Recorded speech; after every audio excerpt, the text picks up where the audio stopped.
The medal round's now set in the World Juniors, and it's hard to find. I couldn't find it on the TSN site. I mean, they have the standings. I'm like, all right, I'm pretty sure this is what it is.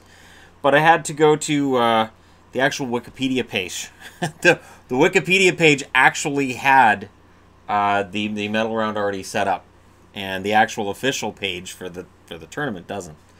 And it's interesting. And the other interesting thing today is, and this is international hockey related, Canada won another Spengler Cup.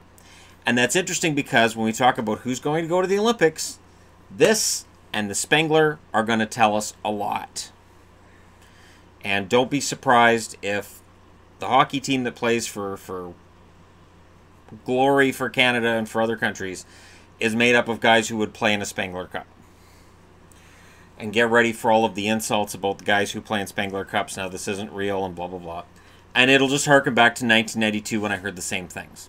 From 92 and before, you always heard about how, if the NHL sent players, this wouldn't be happening. It's just ridiculous.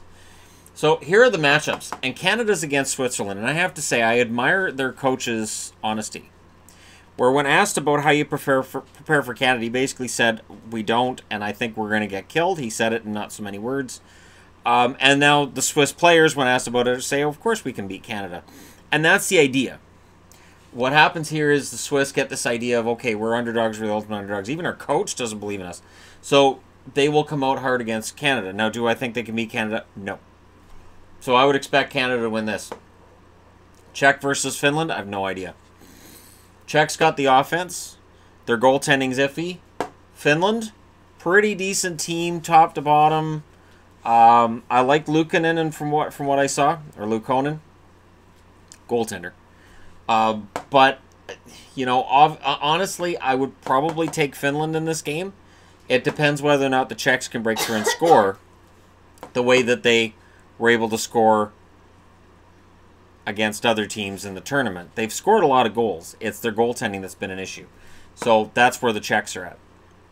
On the other side, I think it's a little more straightforward in terms of Sweden versus Slovakia, but the Canadians get the Swiss, who I think the Swiss are overmatched. I don't think Slovakia is this overmatched by Sweden because Slovakia works really hard.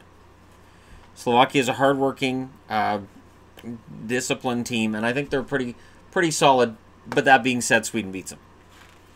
So, in terms of who I think wins, I think Finland, Canada, Sweden, and probably the U.S. The thing is, the U.S. get Russia, and Russia loses in a shootout to Sweden. Russia played really well. I honestly thought Russia was going to beat the Swedes. I watched parts of that game today. I really thought the Russians were going to win it. And I would not be surprised to see an upset here. These games all take place on Tuesday. The U.S., of course, is forced into a position to play Russia because they finished second in the division behind Canada. And Sweden's first, so if U.S. wins here, they likely play Sweden in the second round, and that could be lights out for the United States. But I will say this for the U.S. as well. People have been talking a lot in comments, and yes, Casey Middlestad is that good. He is that good, and if you're a Buffalo fan, between Middlestad and Alex Nylander, you got to feel kind of good about the future, which is good because the present Buffalo isn't all that great. So there you go. There's the four that I think are going to win. And for Canuck fans who've been wondering, what do you think of Pettersson? Pettersson looked great in this tournament. But there's a lot of people who look great in these tournaments that don't necessarily work at the NHL level. And so I'm cautiously optimistic. Sort of like how, you know, Luukkonen's look good for Finland. Doesn't necessarily mean he makes it at the NHL level. And other goaltenders as well. We'll see what happens. But let me know your picks. Let me know who you think's going to win it all. I know a lot of people are going to say Canada. I know a lot of people are going to say the U.S. Depends which side of the border you're on, more than likely. And it is a fun tournament. And why am I covering this? Because the video that I did where I talked about World Juniors played relatively well. It as long as the view counts are there, and I look at it a few days later and I say, yeah, that video performed really well. Absolutely, I have no problem covering this. So, but that's all there is to it right now. Is these are your four matchups. Let me know who you think's going to win. Like and subscribe if you're browsing your way through. And hey, World Juniors ahead of the Olympics. Which players do you think make an Olympic team coming out of this tournament? I'm looking at Casey Middlestad. I'm looking at Pedersen.